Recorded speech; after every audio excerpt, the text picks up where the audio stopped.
All right, everyone. I'm back here for a fifth.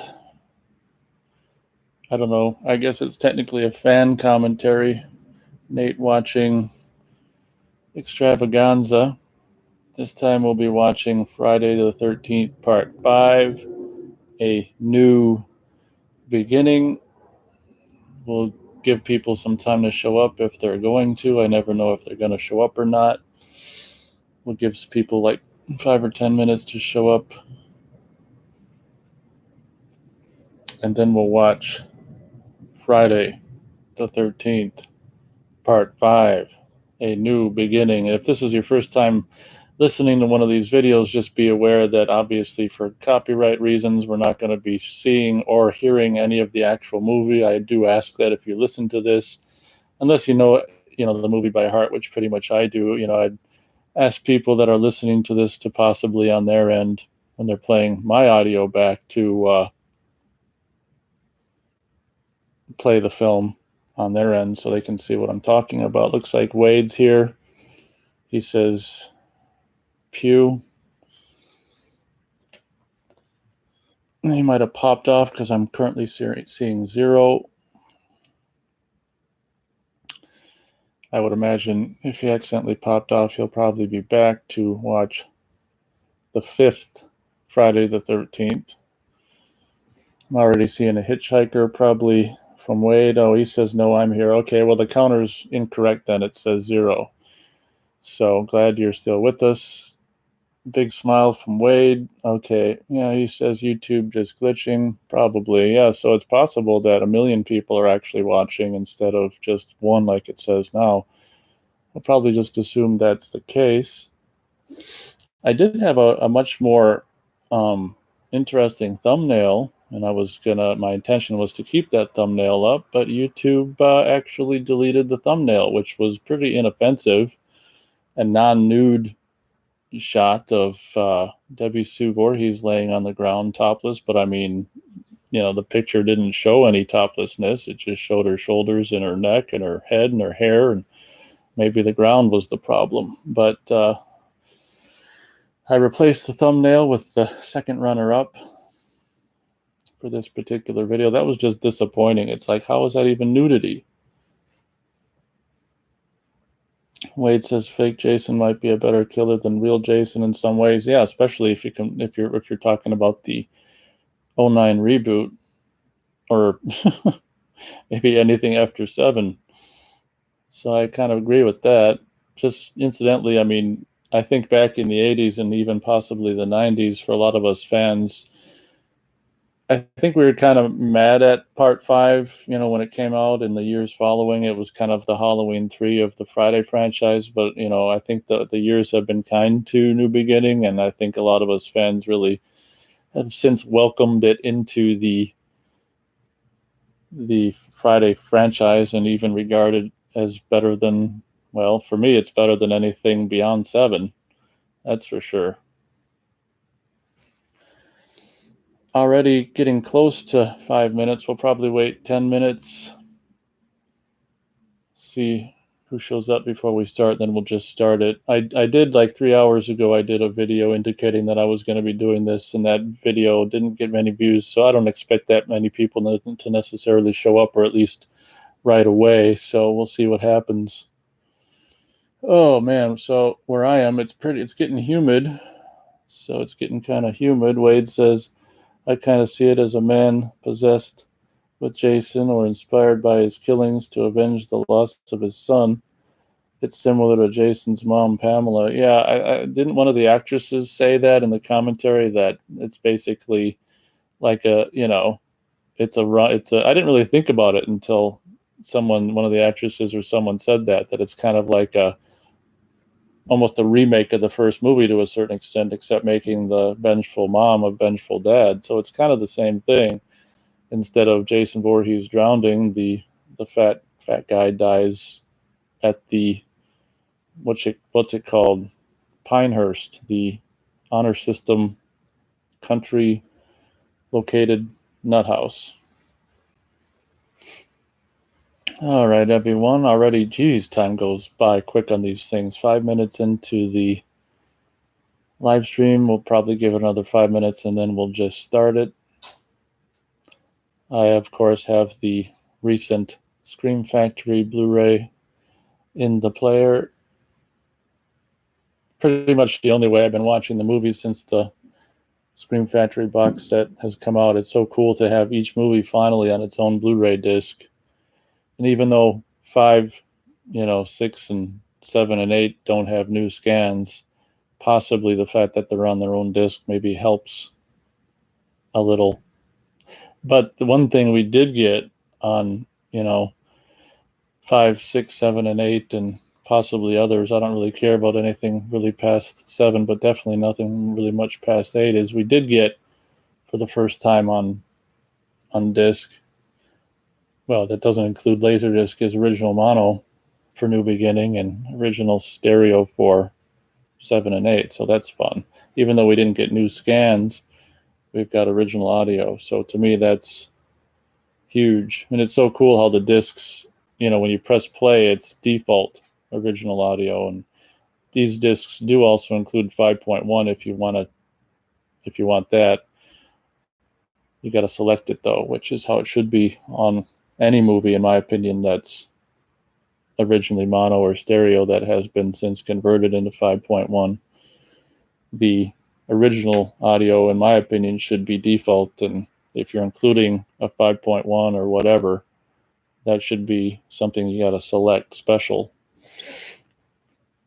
Wade says the Blu-ray copy I'm watching is part 5 and 6 on same disc. That's fine too. I mean, I don't imagine you can even probably visually tell the difference. I don't think I necessarily can, so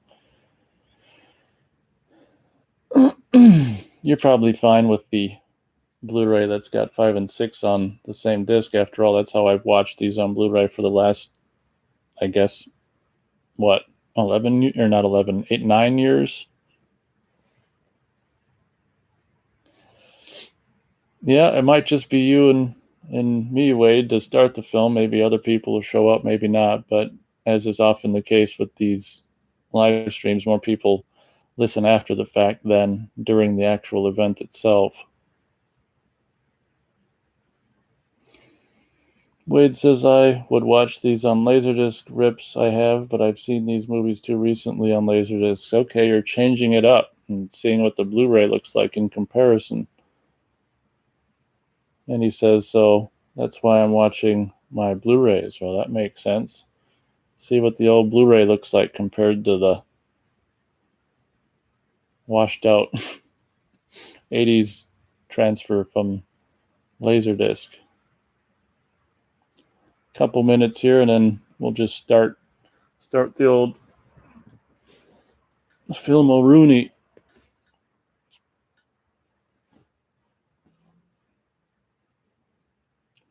Yeah, humid where I am right now. I'm not big on humidity.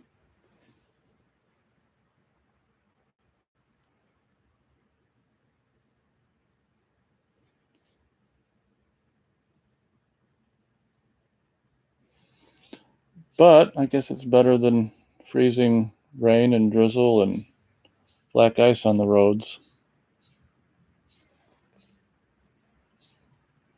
Thanks, Wade, for showing up. While we're waiting here, Wade says Laserdisc transfers are pretty good on some of these Friday releases, but they're not in widescreen. I would compare them to 4x3 DVD, but also own a pretty high-end Laserdisc player. Yeah, that's what I hear.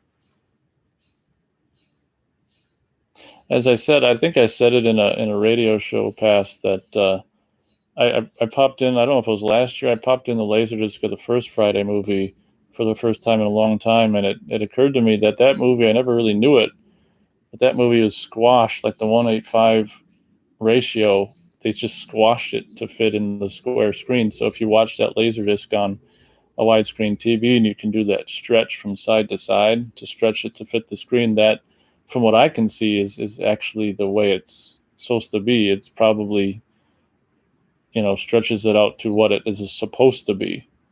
I think some of the later on Friday the 13th, like 2 and possibly 4 and 5 and 6 and 7 and 8 and stuff, I don't know, I can't speak for every one of them, But I think is that situation where you're seeing more on top and bottom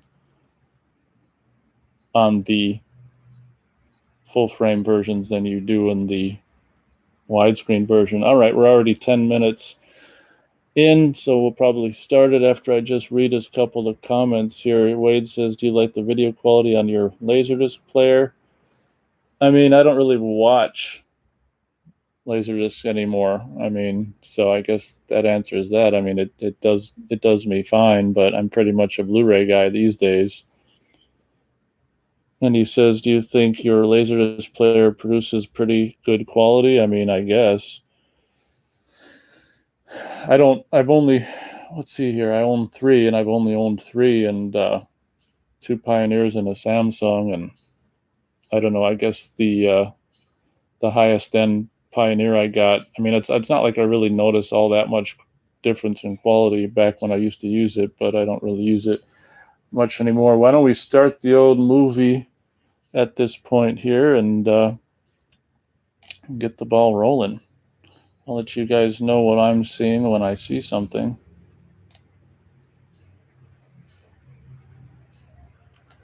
All right, Paramount logo fades up, stars, Paramount, and now it's going to fade from an image to the logo, blue logo, and it's going to fade out right now. We're now into Friday the 13th, Part 5, A New Beginning. It's rainy, it's night, and someone who's most likely doubling Corey Feldman here is walking through the rain. Now, this is the very first time for the sequels in the Friday films where we don't have a flashback from a previous film, which only makes sense because, after all, this is a new beginning, isn't it?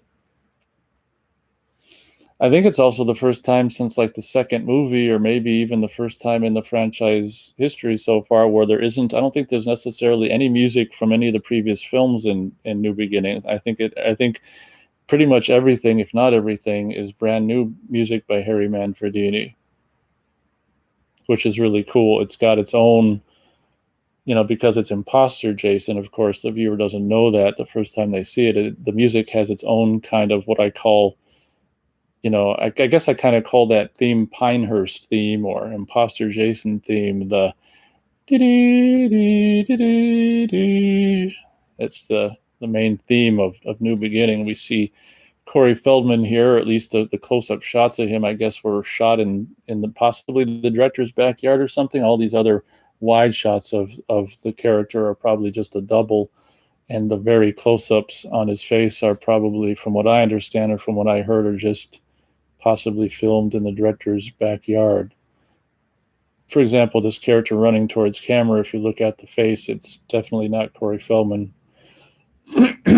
Incidentally, over the years, I've really grown to love this movie, and over the years, I really grown to love how it looks, and the rain scenes and just the scenes in general are lit so wonderfully and almost stylized in almost an old 30s and 40s movies kind of cinematography. Almost, I never even tried watching this in black and white, but the cinematography kind of almost reminds me of an old 30s or 40s movie. It's just kind of stylized to, where it's more like a movie lighting than reality lighting, which of course is pretty commonplace now in movies, but back in the 80s with the Friday the 13th films, it wasn't necessarily so much. So then we've got these characters digging up a grave that's got this half-assed Jason Voorhees wooden gravestone, or not grave wood made up, and Corey Feldman's just wondering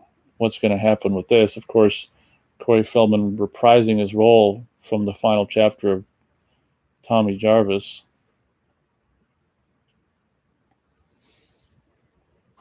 It just would have been so cool if somehow they could have just had him be in the whole movie, but alas, that didn't happen. It's just, I think it's really cool as it is that at least he's in the beginning of Part 5. Here is the reveal of it's amazing that they made a figure just for this one scene of the beginning of New Beginning. Dream Jason, or whatever you want to call it.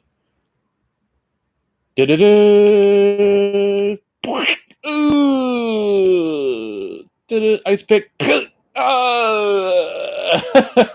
I'll just hold on to it as I fall to the ground. And the worms all piled up. This is so cool. And it's just too bad that this particular Jason couldn't have been the Jason that is featured throughout the movie, because this Jason looks really cool. And incidentally, it's really cool how this is like the only time in the franchise, I think, where the straps connect to the hockey mask from behind the mask versus on and in front of it, which is really cool. A cool, different look. And I just love Jason. I don't know who played him here. Is it Tom Morga? I'm not exactly sure. It could be. Who's playing Jason? You know, these flashback visions of Jason from Tommy Jarvis's perspective. But this is just such a. It would have been cool if Jason could have looked like this the whole movie, but alas, he doesn't. But it's so cool that NECA did a figure of just this dream sequence Jason. As we zoom in on the muddy mask, wonder how long Corey Feldman shot. I would assume it would only been one night. Hopefully. Okay, the machete is coming down. Okay, so basically, we've got the same glasses that Corey Feldman was wearing, which would indicate to most viewers that this is. In fact, the older Tommy Jarvis. And what's funny is, correct me if I'm wrong, but I was just thinking about this movie today, and it might very well be the only time this old, I can't remember this guy's name, Sam Shepard, something Shepard, I don't know what his name is. The guy who plays the older Tommy, might be the only time he wears the glasses in the movie, because I think we just like had him on just to like indicate that this is the older Tommy. Okay, here we go. Titles. Kind of interesting how they do this negative and then go to positive of the Friday logo, and then boom, much like with Final Chapter, the hockey mask breaks the title, and then we, in kind of goofy ass animation looking stuff here, we go behind the mask and through an eye, which is kind of cool. I think I saw a behind the scenes picture or something of that mask, and it was huge, the mask that they used for that opening title sequence. And of course, just like with the first, second film and 4 and now 5, we've got the classic white on black Friday the 13th, just random, credits placed randomly in random spots. Wade says his PC is behaving dumb. Only getting audio on YouTube and not from my player with my headphones on. Okay, sorry to hear that. Special appearance by Corey Feldman. I don't think I even mentioned it with Final Chapter when I did my watching of that, but this Final Chapter, of course, begins what I call, and probably other people call, the Tommy Jarvis trilogy, and this is the second movie, obviously, in the Tommy Jarvis trilogy, and every time there's a Tommy Jarvis in the 3 movies, 4, 5, and 6, it's portrayed, except for the beginning of 5 here, portrayed by someone different.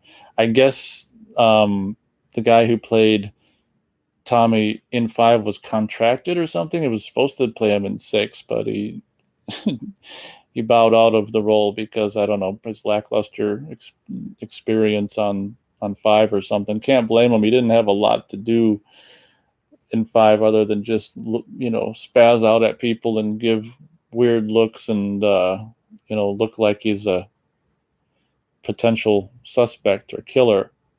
So here we go. Pinehurst Youth Development Center, private. Once again, just like Final Chapter and Part 3, I'm pretty sure that obviously New Beginning was filmed somewhere in California. I do like the places that they got to film, though. It doesn't really look like California, and like I say, I think this is California. If it's not, that's probably why it doesn't look like it, but these look like Californian orange groves. They must be the new kid. Here's Tommy Jarvis being delivered to Pinehurst. It's funny because the original home video scan of this movie always made it look like the van was white, and the very first time I realized that it was actually not white and more like this baby blue was when the first DVD came out. I'm like, wow, the van's blue. Not that it really matters, but it was just kind of cool. Here we have a character that will be off later on. No? Beautiful. Sit there. I don't give a shit. Here comes Pam Roberts. I love how she doesn't even give this guy a look, or he doesn't even. It's like he doesn't even exist in Pam's world. The balding mental van associate guy. Here's, of course, Melanie Kinnaman or whoever, and let's watch throughout the movie. I'm pretty sure that this is the only time Tommy ever has his glasses on, but I'm not 100% on that. Anytime doll, I do those things just for fun, and also if you guys are watching along, to help you guys get synced up and or keep you in sync.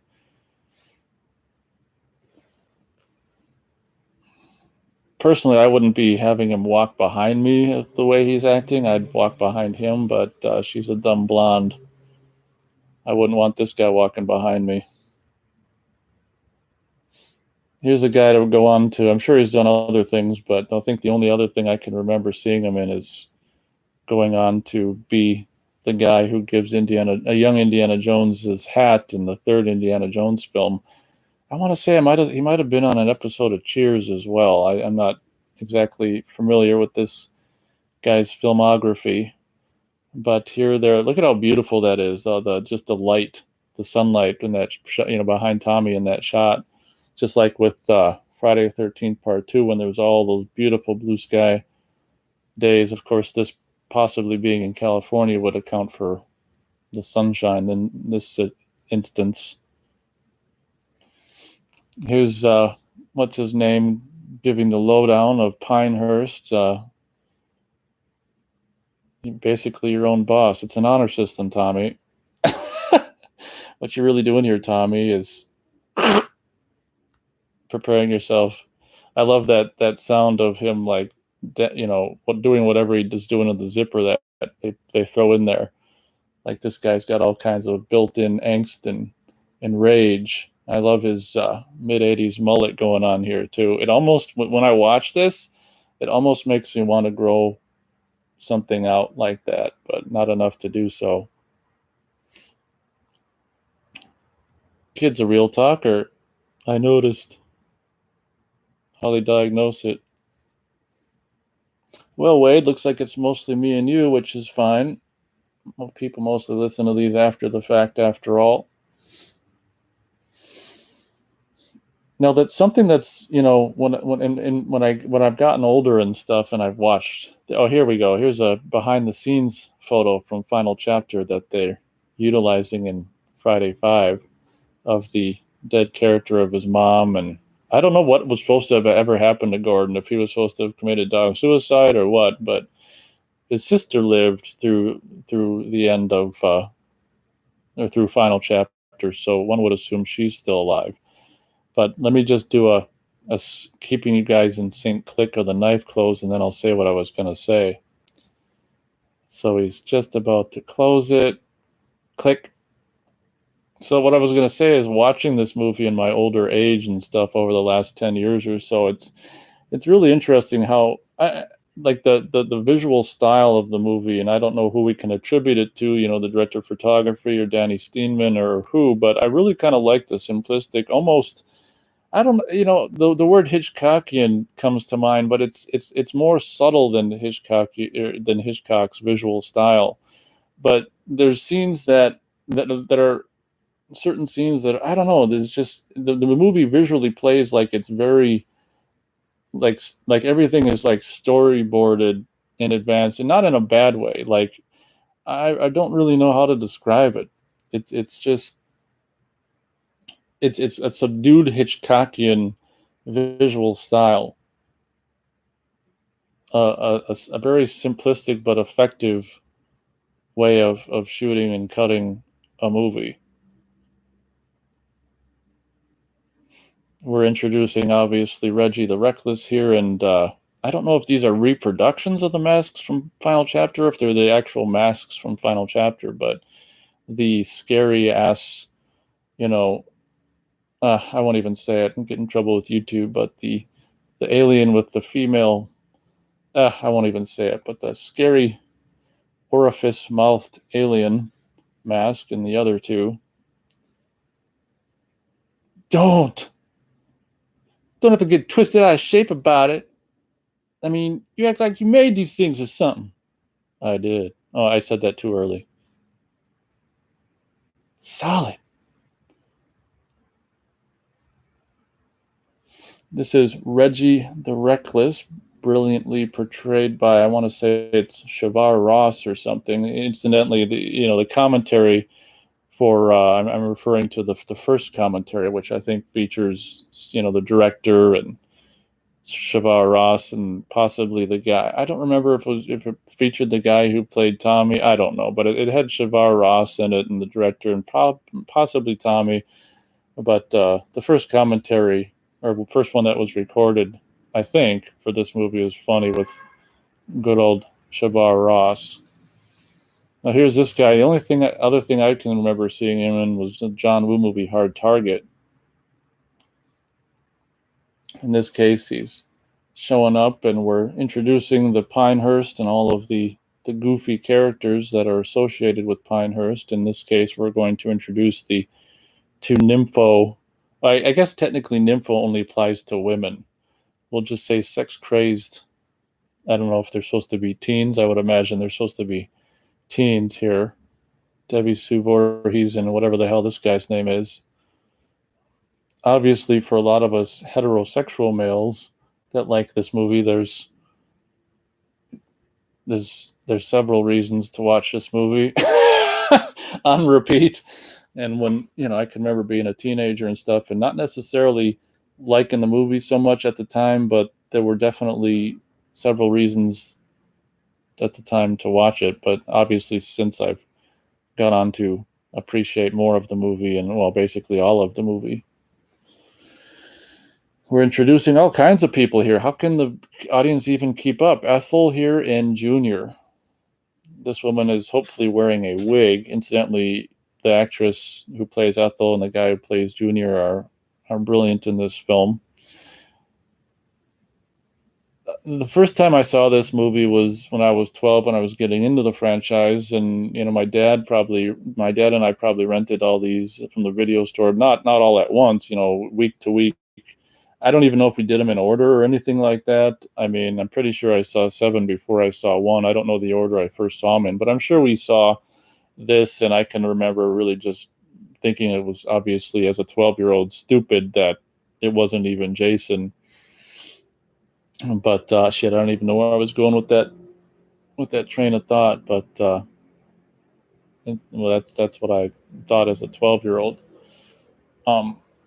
This was always, when I was kind of a teenager and stuff, always the black sheep of the franchise for me. But I mean, I still bought the VHS brand new at Suncoast, and I did find myself watching it a little bit when I was 13.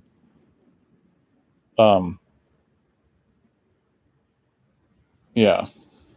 And, obviously as the years went on and it came out on, then I'd get the Laserdisc and it'd come out on DVD and things like that. And you just really, as you get older, I began to really appreciate it for its black humor and just quality and over the topishness of it.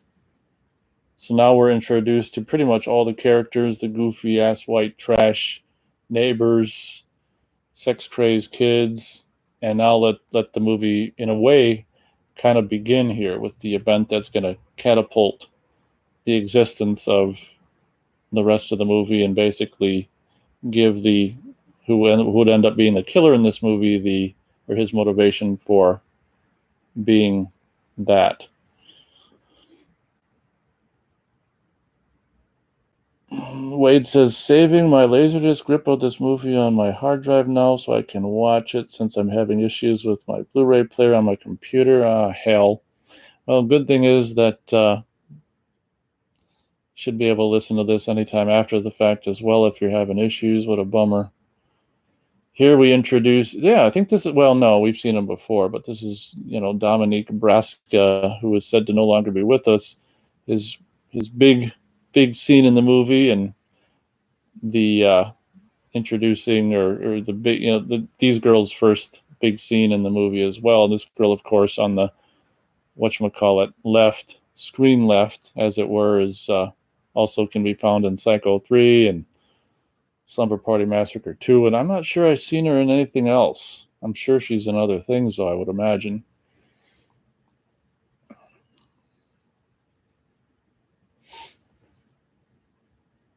Yeah, this guy is. Incidentally, I've seen this guy. We've been watching Knight Rider. He got the Mill Creek Blu-ray complete series of Knight Rider, and Dominique Braska was in fact in an episode of Knight Rider. I want to say it was possibly season 3. And here we got Vic. And once again, this scene was kind of what I'm a good example of. I don't know, maybe a combination. Maybe it's almost more like, I don't know, Stanley Kubrick in visual style. But the way that the editor keeps this axe, I love how this scene is covered, and how the editor really just keeps this axe swinging at at just a nice pace throughout the course of this dialogue scene, if you pay attention. So maybe it's not so much of a Hitchcock style as much as it's more of a Stanley Kubrick almost visual style. Maybe if Stanley Kubrick had done a slasher movie, maybe it'd look a lot like Friday the 13th Part 5. But just a very subtle know-how behind the coverage, and how to frame shots, and how to for any particular moment. And I really love the editor as well, and the editor really complements the coverage that was, complements the footage, the way it was shot and stuff, and the coverage. That all goes together really well. The way Braska kind of almost ducks out of that shot makes me think that it was, that moment was intended to see him, to cut to a shot of him putting the chocolate bar down and cut back to his face, because his face kind of goes looking like it's going to go out of shot there. Of course, Joey gets it in the back several times there, and we have that like Naked Gun, or whatever the show was, or the movies were based on, Police Squad little tribute there. Wade says Corey Feldman has accused the actor that plays Joey, Dominic Braska, of harming Corey Haim. Feldman also accused Charlie Sheen of abusing Haim too. Yeah, I guess everyone in the world pretty much is said to have abused Corey Haim. But on a serious note, I mean, I don't mean to make light of it, but it's obviously unfortunate if someone abused Corey Haim. After all, Hollywood is like an evil cesspool of filth, and I can only imagine what the hell the child actors go through, and I wouldn't wish that on anyone, being a child actor, and the way they're just probably just treated like objects. I mean, that probably goes for pretty much everyone in Hollywood, but especially child actors, kind of robbing child actors of their youth. I always thought it was just kind of exploitativeness cheese, how when they unveil the corpse of Joey, how his left arm is just sitting on, completely severed and sitting on top of him. Like, who the hell put that there? Like, one of the characters, the guy who owns and runs Pinehurst, did he put the Joey's arm on his back and cover him up with a sheet? I always just thought that was funny. And that's like, if I was doing a horror movie, as a 12-year-old, or if I was a 12-year-old doing a horror movie, that's what a kid would do. It's like, oh man, get a fake arm and put it on his back, like his arm was chopped off, and just a detail that seems like a little kid would think of. It's kind of funny. Okay, here we go. So it's pretty much, by the time you get the first, kind of Jason quote unquote kill in the movie, it's already 30 minutes in. But the testament to this movie's, I don't know, fun and charm is that I mean, it's already, I look at it like, holy shit, it's already 30 minutes in. You know, I mean, that's how fun for me New Beginning has become. It's like, holy shit, we're already 30 minutes in. And here are the two kids that I guess in the mid 80s, the 50s greaser thing must have been popular among some sects of the youth or something, because these guys who looks like they're either going to a back to the 50s show or a gay club or something, gay bar. These guys are funny in their leather, and like I say, these guys are like right out of the 50s. I can only assume this was really going on. This trend was actually going on sometime in the 80s, because otherwise it wouldn't be in the movie. But me being a kid at the time, I wasn't hip to what was really going on. To be honest, I never really cared about what was going on in whatever popular culture.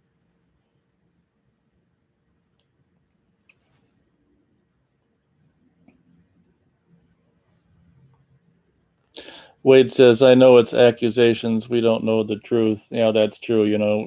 You really should take anything that is said in the mainstream or otherwise with grain of salt, because everything is pretty much sensationalism and Scary Bunny. Oh, you little fuck. All right, here we go. Got a light? And what might be one of the most hilarious kills in the franchise, we got the doo doo doo doo. What's this called? A road flare kill. That is so funny. And I don't know if I've said it before in some of these quote unquote commentaries, but if you haven't been paying attention, craps are a big thing that is a big part of the Friday the 13th franchise. I think there's like two of them in the third film. We don't know exactly what the character is doing in the first movie. Oh, she said she has to pee because she's been laying on her bladder, so she probably wasn't taking a crap. But two separate craps in three. I don't think there's any craps in four, but then there's two craps in five. Now you can tell here in post production with this guy's death that they do an optical zoom on the film to probably show to avoid the X rating here. When you see the front shot of this guy's throat being slit, we do an optical zoom to avoid the X rating, most likely.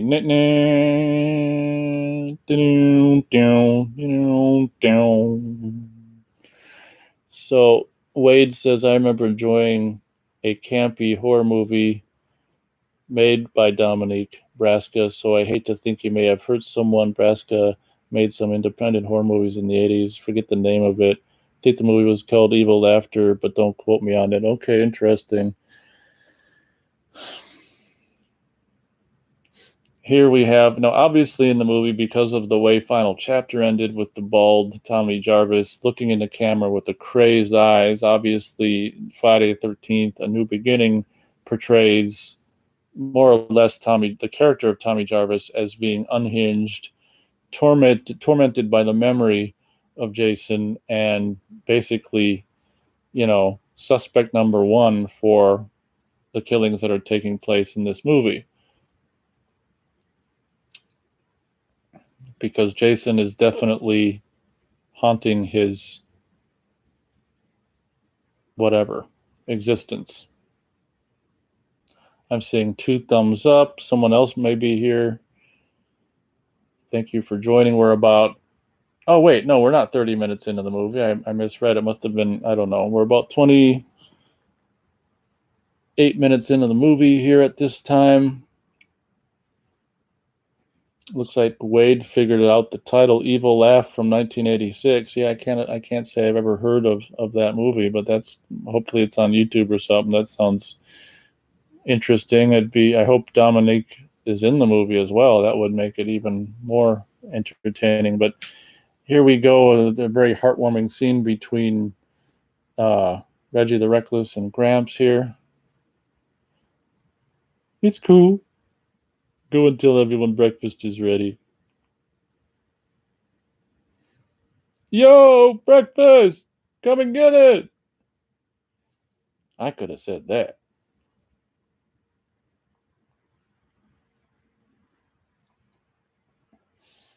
Once again, look at the beautiful sunlight outdoors. And I always thought that Pam looks pretty sexy in her little sweatshirt and with her hair up like that. And here's Debbie Sue with some of her only dialogue. I can't forget Tiffany Helm as what's her name, Violet, or any other morning. Reggie. Oh God, sorry. You don't set a place for a dead person. I said I was sorry. What's going on here? Oh man. I always thought this, the guy with the lisp is the only one who, like, even in any way really resembles anyone with any potential mental problems. I always thought this movie was funny because it's like all the kids, maybe with the exception of the lisp or the stutterer guy. Did I say he had a lisp earlier? Stutterer guy. Um, they just seem normal. Not to say that someone with a stutter isn't normal, but it's so funny how all these people are in this, like, youth home and they just seem perfectly fine. But I guess just because someone seems perfectly fine doesn't mean necessarily they are. Like Tommy here is the only one who really, comes across as someone who might be mentally unhinged. Just the way he's just seems like he could go berserk at any minute, and in fact, in a few moments, he will.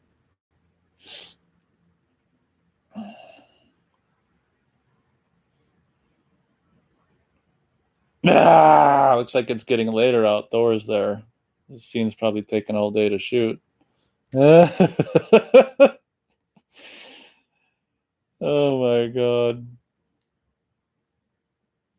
Well, relax, Chief. What's wrong? No sense of humor? Can't take a joke?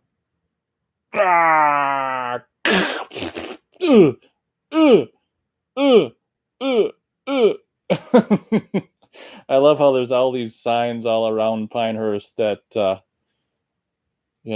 help destroy a family tradition, stop child abuse or whatever. I can't read this one because his head's covering it, but there's all these very influential and, meaningful signs that how to, I don't know, just make your life peaches and cream or whatever.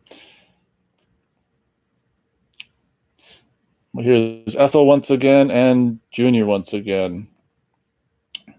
You big dildo. Eat your fucking slop. Ain't I make the best goddamn stew in the whole wide world? Yeah, I usually cover that part of him drooling out that crap out of his mouth with my hand. I got a problem with drool and slimy shit coming out of people's mouths in movies and life in general. And here's just random victim guy, homeless. Holy, who the fuck are you? What the fuck do you want?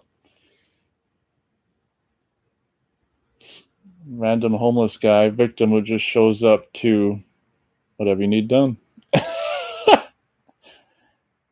Clean all the shit out of the chicken coop and dump it behind the shed. You come back when you got all the shit out, then I'll feel your stomach. Yes, ma'am. That guy's probably like a stuntman or something that they hired for the guy. I don't know. He kind of just comes across like a stuntman or something. It's like they just before he showed up for the filming that day, he just rolled around in the dirt and showed up. I ain't so pretty myself. I know. Hiya!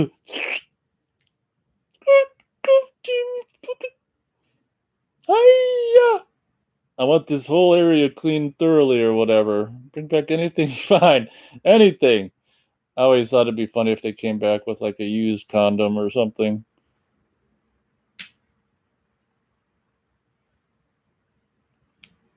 Talking to me, Sheriff? Huh? I thought you was talking to me. No, right, it's okay. Get them out of here.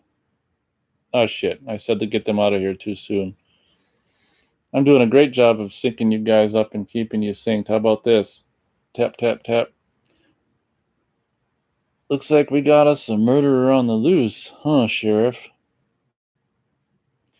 I wonder if New Beginning has some of the highest body count of the franchise, because it seems like people just die right and left, and it's so funny how, I don't know, maybe out of the franchise up until this point, or maybe as a whole, it has some of the most, characters that are basically just meant as, Jason, or in this case, Roy fodder, kill fodder, where they basically just exist to be killed, kind of like those two greasers on the side of the road. At least this guy had been in another scene earlier. This is the guy who dropped off, or well, the guy who helped drop off Tommy at the beginning of the movie, who has just dumped his last bedpan and would very much like to party. Would you guess that? Get your ass out here.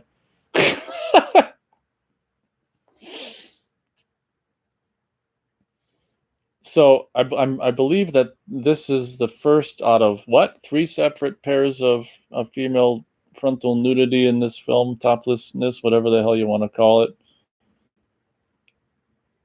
I can remember, watching these for the very first time when I was, 12, and my dad would have been my dad would have been 42, and he very much appreciated these moments of the Friday the 13th franchise that hits Showtime. That's probably the reason he kept renting them, but he enjoyed them for their goofy schlockness as well. But I think it was always a bonus for him when those moments happened. And here it's the 80s, so he's got his bag of cocaine there. And the forecast is cloudy in the mountains, sunny in the valleys, and snow flurries up your nose. I said it too soon. I don't know if I got the line right either, but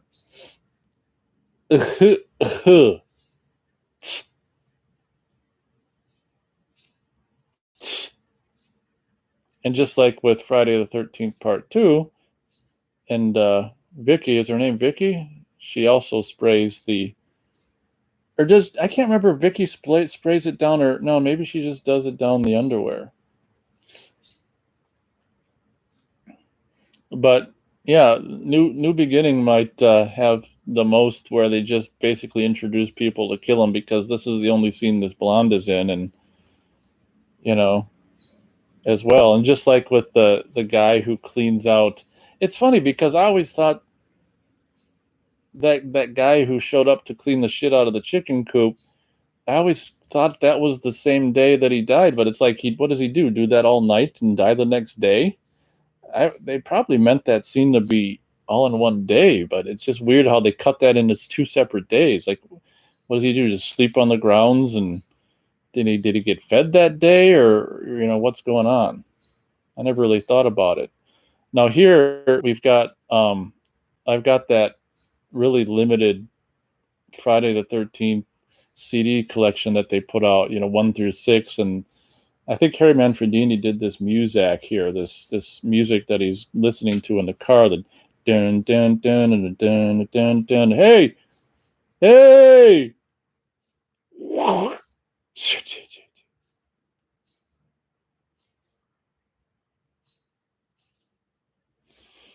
Wade says, I see 3 thumbs up, but I'm only one typing. One of the thumbs up is from me, obviously. Yeah, I only see 2 hitchhikers, and I appreciate your thumb. That sounded great. I appreciate your support, Will say, and whoever else is supporting as well.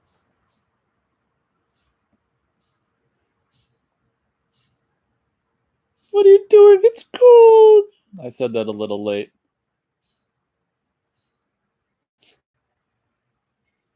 Yeah. Yeah, it's this is cute. I like this a whole lot.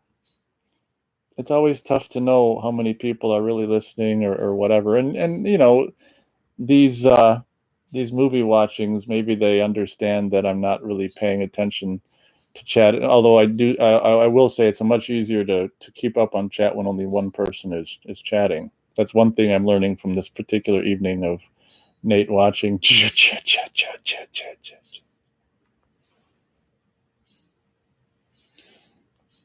just when you need your car handle to work, it doesn't.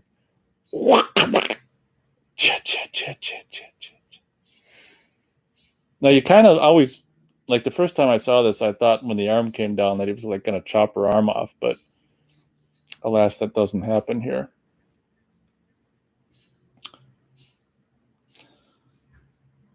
Wade says might be people that are busy, but they thumb you up anyways to let you know they appreciate it still. Yeah, it's very possible. Just show up, thumb up, and leave. We can't stay, but we'll show you support. Anything helps, I guess. Okay, so this is the next day. They're obviously wearing their clothes. The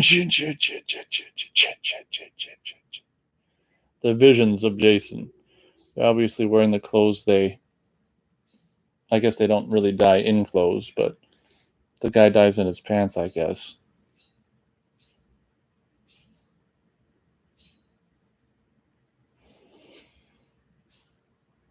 Wade says, was that axe through her heart? Yeah, I mean, I don't know. It was just in her chest, I guess.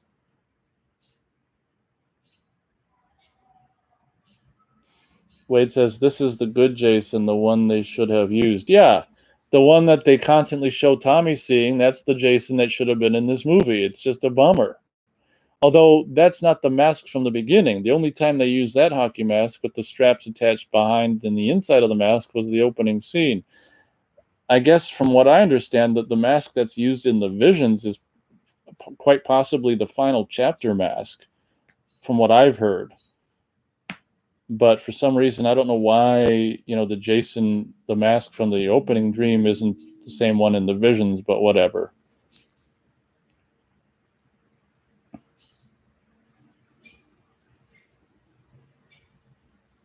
Wade says the blue Jason mask is my least favorite Jason mask personally. Blue markings, yeah. Blue chevrons, yeah. That would be the last hockey mask that I'd ever want to own personally because, yeah, I agree with that. I think for a while I kind of wanted it, but I've wised up since. Who the hell needs it? The Roy imposter mask. It's just so funny to me that they did some things that they were too afraid to do for real in this movie, which I guess primarily is, what's so funny about 5 and 6 Friday the 13th is they both open the same way with two kids digging up Jason, and they were like too afraid to actually do it for real in 5, so they just had it be a dream. But by the time they get to 6, they're like, fuck it, we'll do it. We'll have them dig up Jason and have him come alive for real though. And it makes you wonder, like, if Tom McLaughlin, was aware that happened in 5, or if he just did it. That'd be interesting. I don't know if he ever really said that. Does he know that 5 opened the same way, or did he just do his version not knowing that 5 opened that way? But I always thought that was interesting how 5 and 6 opened the same way with two kids unburying Jason and Jason just coming alive. Although it's, I guess, technically maybe a little more realistic in 6, or at least he's got a reason for becoming alive with the lightning bolt. Whereas in the 5, he's just like alive, buried alive. It's just funny. Well, this is a scene that I appreciated much as a teenager and still do, obviously. As you age, she just gets younger and younger every year.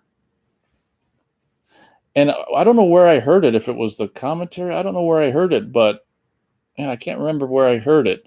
But apparently, this Debbie Sue was like a teacher or something at some point, and some student like brought to the school's attention, or they was emailing or texting topless shots of her from this movie around the students, and it got to the faculty, and she ended up getting fired as a result. It's like it's probably all them old shriveled up bitches that were on the faculty that were just jealous that she was in a movie during her prime. It's just such a pain in the ass. I mean, we're jealous of you because you were hot and you were in a movie, so we're gonna fire you.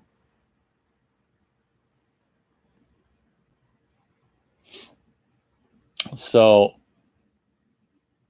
here's Mr. Will do anything for food. Makes you wonder if he ever did that. Did he ever get fed? There they go. He's definitely got like a stuntman face. He kind of reminds me of Dick Warlock. I always thought that this was just a stick, like a tree stick that he gets jammed in his stomach, but I guess it's a knife because I've got the Imposter Roy figure and it comes with this big knife. So I always thought it was a stick.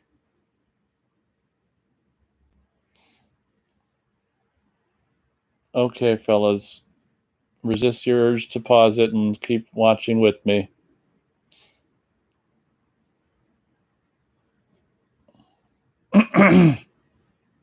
This is my original thumbnail I had, obviously above the memes there for this particular watching, and YouTube took off the thumbnails.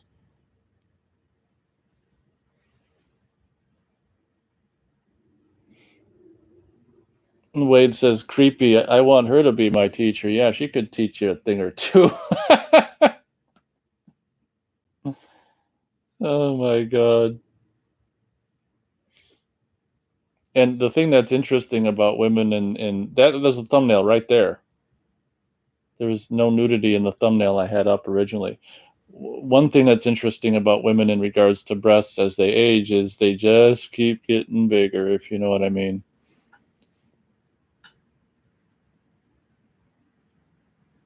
Now here's their sorry ass excuse for Crystal Lake or Crystal Pond in this film.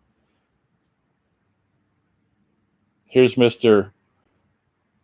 frickin' model guy who needs to live at a frickin' home for troubled teens. That's just so funny.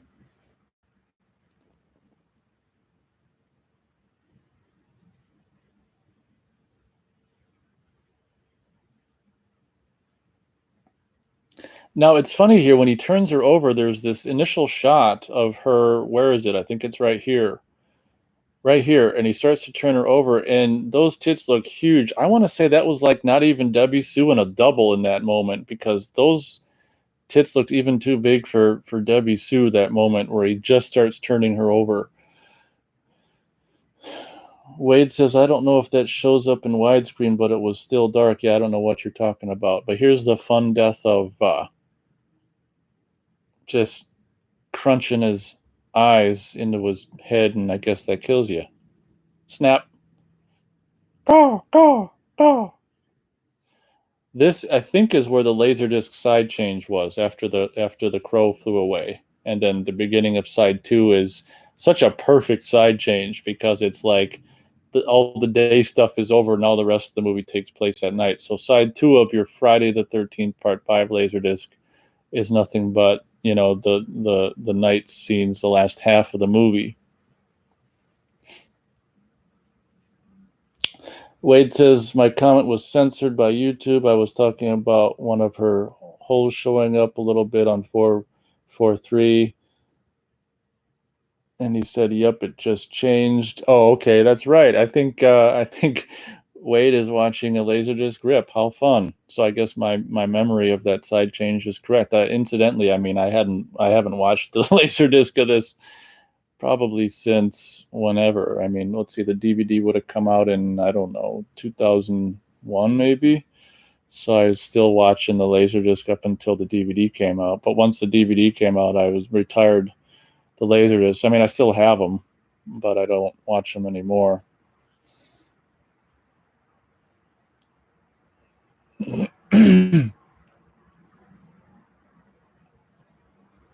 Yeah, you can't blame this. I want to say this guy's name is John Shepard who plays Tommy. You can't blame him for not wanting to be in 6 because holy shit, talk about a non-role role. I mean, crap. What's his lines in the movie? They're like, no, you can count them all on one hand, on one, 5 fingers or whatever, or 4 fingers and a thumb or whatever. Although, if he had been Tommy in what would become Friday 6, I mean, obviously that role is much more interesting from a standpoint of a performer than this one is because he actually got to do stuff and kiss the girl and stuff. So he probably, once he saw, if he ever did see 6, he probably wished he would have been in it.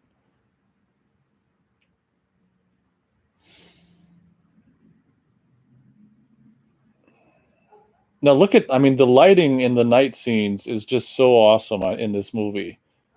I just really love the lighting in the night scenes. And I guess some of these bits with that hill kind of can be California-ish.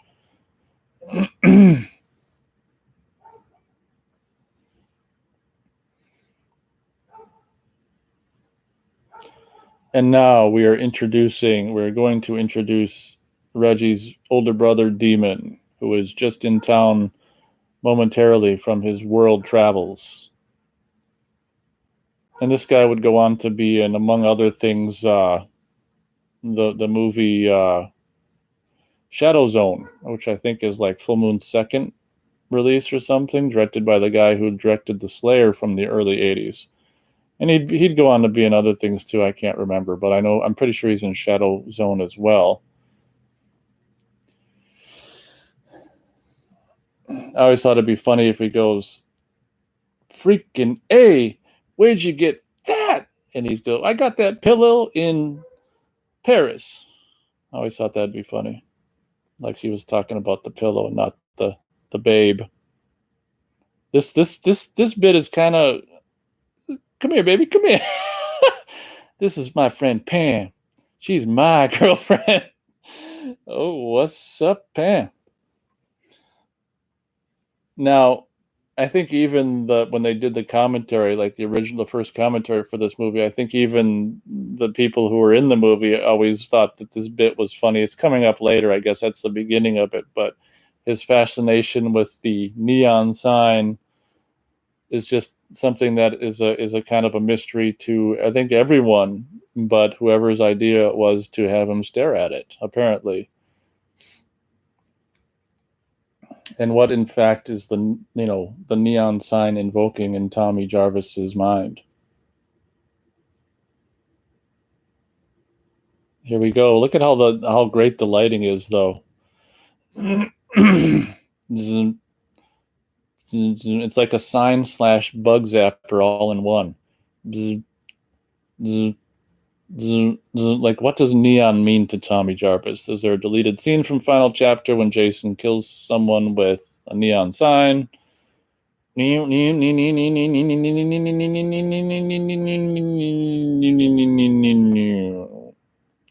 Click.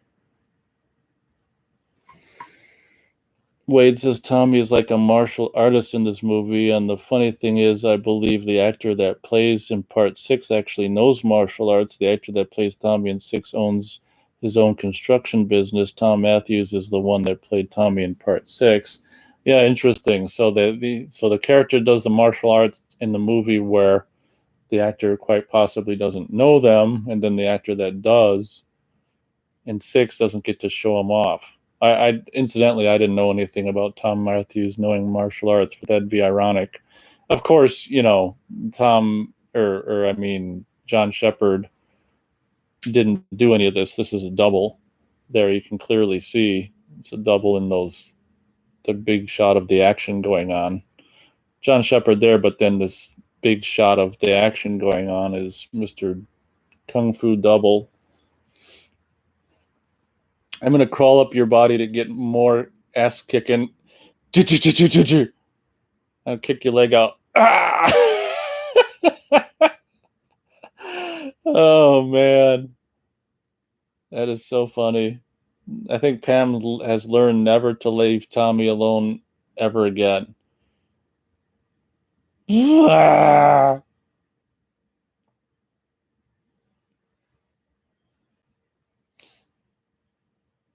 What is that X or whatever that's like on the windshield? It is cool how, at the beginning of part 6, or not just the beginning, but for the first half of part 6, Tommy's actually driving an older truck. So they tried to keep the continuity of, like, he's, for some reason, I don't know if he's, I guess I don't know if he's, I don't know. In a way, it doesn't make sense because you wouldn't think Pinehurst would still be in operation after the guy who owns it and runs it is dead. But it's just part 6 trying to, have a little follow through from part 5 with Tommy quite possibly borrowing, quote unquote, the old truck from Pinehurst. Oh, got the second crap scene in Friday 5. This one, the first one was off camera, and this one is kind of a little more on camera. Luckily, we're spared the realistic sound effects that were featured in the third film when that character at the beginning of the film at the store was on the turlet. Wade says, when did Tommy have time to learn martial arts? I thought he was busy being at mental hospitals from the events of part 4. Did they ever reference him going to some self-defense course classes? Nah, he's probably just reads up on it before bed.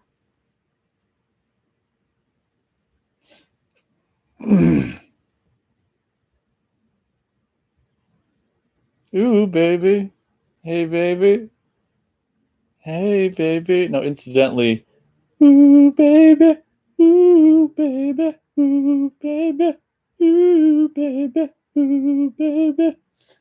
Incidentally, she's not in focus there. Like, her earring's in focus, but like her face is not, which is a bummer.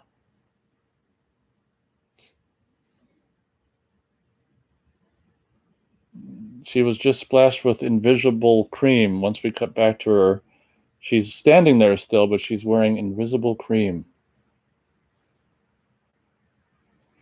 Wade says when she gets killed, you can see her neck breathing when it pans back to her. Yeah, I know. The pulse in her neck is thumping like no one's business. They really should have probably just freeze frame that shot and zoomed in optically, because it's just pump, pump, pump.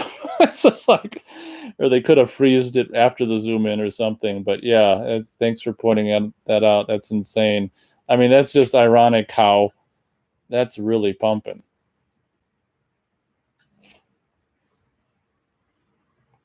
Oh, stabbed in the leg in the crapper. Oh, demon. Uh.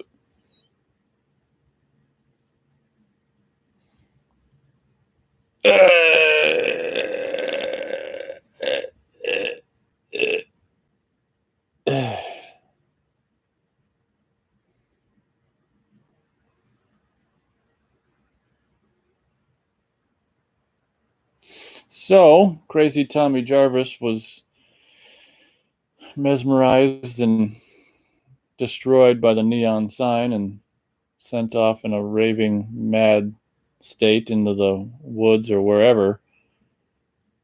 So now when Pam and Reggie return back to Pinehurst, the Matt, is that the name of the owner / operator, and Gramps are disappeared. And I bet those actors were really thrilled to learn that they didn't have to die on camera.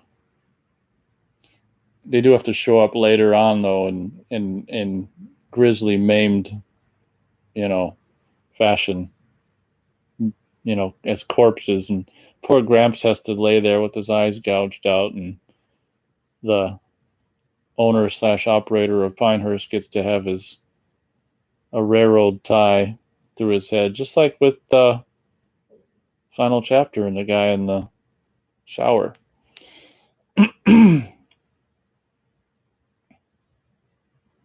Wade says, I'm all behind because of all the Laserdisc rip side turn, I think. I didn't see it go through his leg yet. Now it happened. Okay. Yeah, it very well could be out of sync. I try to do dialogue every now and then and stuff to keep people in sync. You hear me, man? You hear me? You hear me?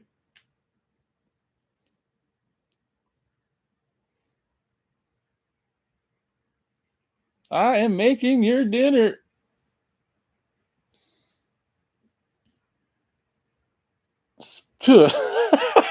She spits in it. Splish splash. But look at the lighting. I just love how like the leaves are lit at night in this movie. Chop them and kill them. You hear me?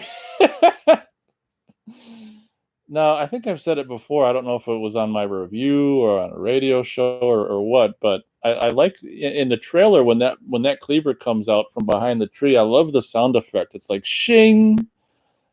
The sound in the trailer is so much better than the kill is in the movie. I wish the Shing would have been in the movie, because it's really cool if you've seen the trailer for this film. It's a bummer, one of those instances where the trailer has a better sound effect than what the final movie. You done? Oh. Ethel's brains are going to be a part of that stew.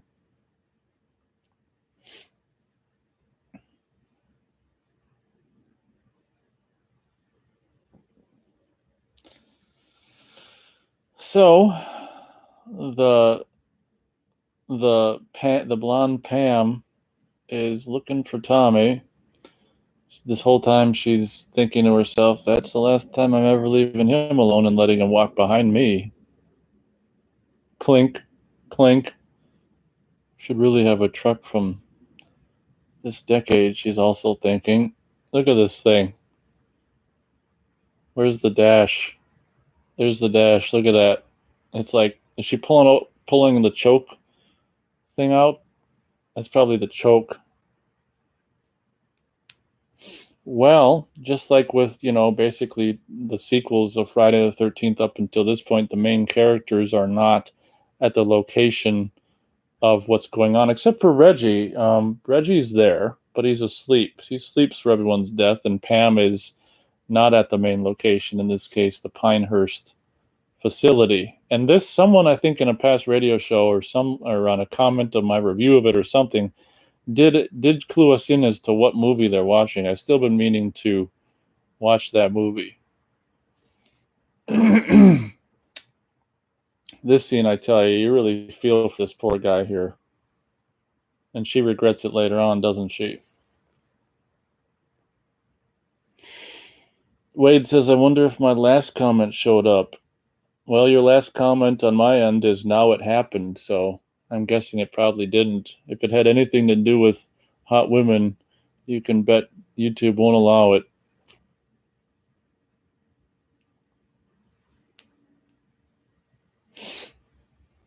It's definitely easy to keep up on chat during a quote-unquote commentary when it's just one person. And I do appreciate the fact that you're actually seeing a real TV in this movie versus like what they did in, Friday Part 3 or whatever, when they do that post-production, like inserting the TV image onto a freeze frame of a TV in the background. Like for this movie, actually they do it for Final Chapter as well, where they actually show a real TV. You actually see a real TV versus trickery. Wonder if they had to do that trickery on the TV for Part 3 because of the 3D or something. It's possible. I really do want to be with you. Well, you are with her, chump. Wade says, which 3 women look the best that show you know what? I think I prefer the women with her eyes cut out the most. However, I'm not picky, so I think all 3 women are attractive. It's funny because I can remember watching this with a buddy of mine in 2001, and we had the same kind of conversation, and I can remember what my answer was. I'm going to get in trouble if Beth ever hears this, but I guess if I were to, pick just one, I'd be with go with Debbie Sue as well. She's the one who gets her eyes gouged out. But what I said to my friend back in 2001 when we were watching this was, take oh man, this is, some people have fantasy baseball, and I guess I got fantasy whatever you want to call it, but I remember saying to my buddy at the time, take the chick on the couch here watching the movie, take her body and put Debbie Sue's what's on her and give her Pam's face, and there you go.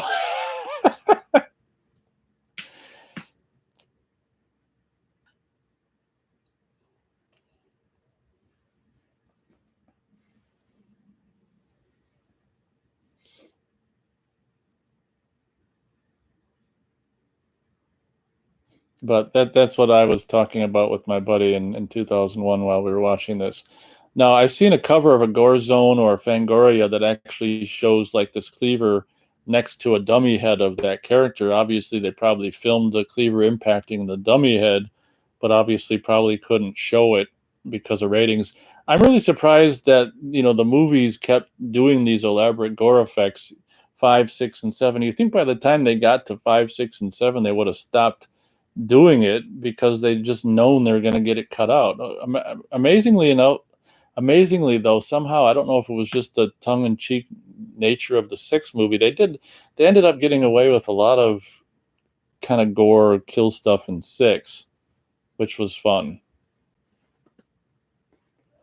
But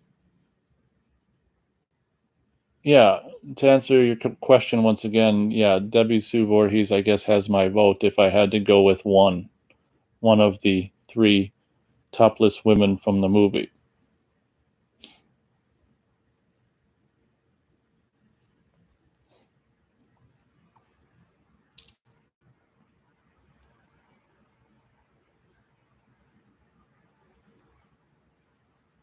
It's raining hard out there. They're just spraying the windows with the hose. But I think she was a dancer, which is evidenced in her lower half.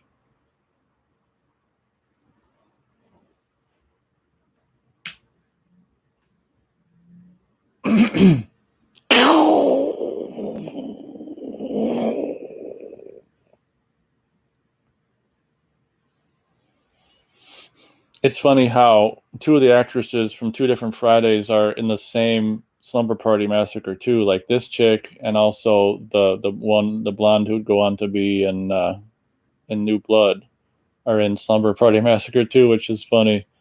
Can't think of her name right now, the other blonde. But she's the skinny dipper from the seventh film.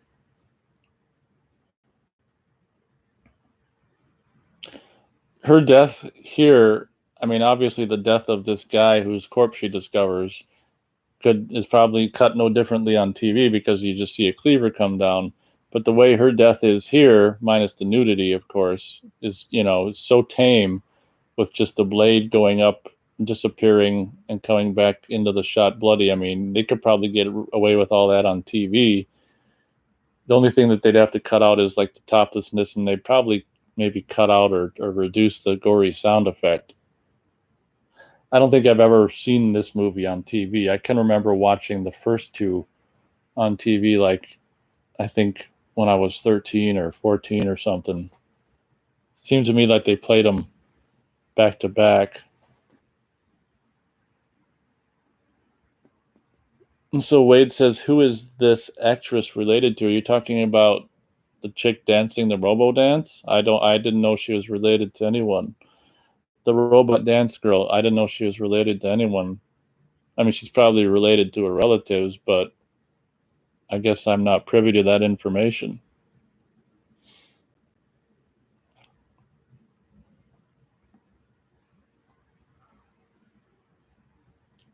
What, 3CPO is 3CPO? It's 3CPO. 3CPO. That doesn't seem right. 3CPO. Is that his name? When I'm saying it out loud, it doesn't seem right. She's related to R2D2. C3PO. Oh, I was saying 3CPO. I was dyslexic. It's 3 or C3PO. Yeah, that's who she's related to. And R2D2 is a distant cousin. Wade says, I believe she is related to someone famous. Okay, well, very well could be the case. Can't say I know everything, almost everything. It's interesting. You say you saw 3 thumbs up, and I'm only seeing 2. What are them nuts up to now? God, that his little sweat pants and sweat shirt are really red, aren't they? What's so funny about this character is how he's portrayed, basically by him. He portrays himself as being reckless, and he's the one probably who screams the highest in the movie, which is so funny. It would have been so fun to watch this movie in the like opening weekend and see people's reaction. If anyone was there, to see their reaction to him screaming, or it'd be even funner to see like a midnight screening of this or something and see what their reaction to him screaming would be. The whole place would roar up with laughter. Now, see here, of course, the bodies are in Tommy Jarvis's room, which would indicate Tommy obviously is the killer. I mean, I think pretty much everyone's thinking that at this point. This is so funny to me. What's the matter? What's the matter? What is it? It's me. What is it? What is it? Tommy's room. It's so funny how this is handled. Like they don't, since we already saw it from his point of view, all we have to show is her disappearing into the room, lightning and a scream. It's just so hilarious. And then she slowly backs out in horror. Now, I just only noticed this the last couple times I watched this. Look at when she goes down the stairs with Reggie, how she like adopts his arm. Like, okay, I'm just gonna hold your arm, and he's got it. Like, oh my god, it's just so funny. Oh my god, she doesn't know what to do with his arm when they're going down the stairs. One-handed or two-handed? There is Jason in his Michael Myers outfit with the blue chevrons. Yeah, I think I can't speak for anyone who saw this in the theater, but I can only assume that people are kind of like at this point, you know, when he comes through the door, like something is way off with this quote unquote Jason. Wade says actress Tiffany Helm was born on May 12th, 1964. She's the daughter of Peter Helm, the veteran actress, and veteran actress Brooke Bundy. Okay, thank you for that bit of trivia.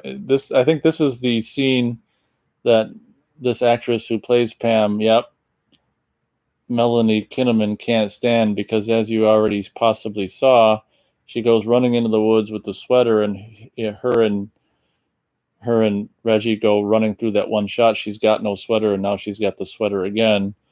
She can't stand that aspect of the movie, and while that's understandable, I think she's a little overly obsessed with that detail. But that's just my personal opinion. She's got the right to be as obsessed with the sweater coming and going as she wants.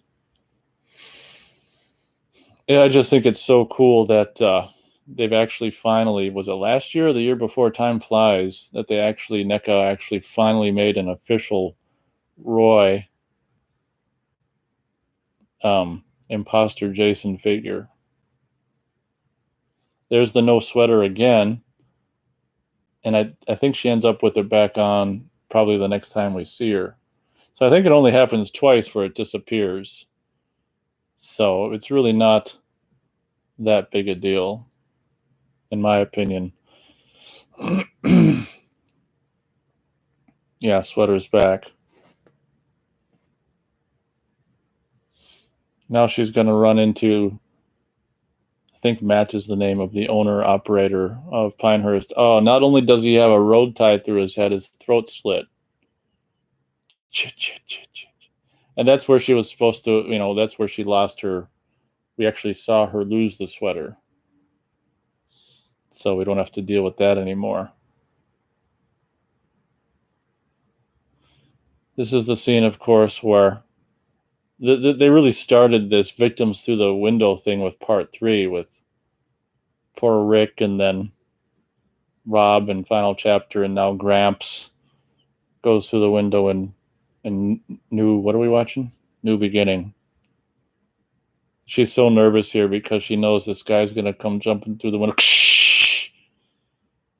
Oh, Gramps. He's moving too, it looks like, a little bit. Oh. It just occurred to me that might be one of the oldest, actors to be a victim in besides like Walt Gorney, to have like a gory ass, way to go out in a Friday the 13th film. He might even be older than Walt Gorney was. I don't know.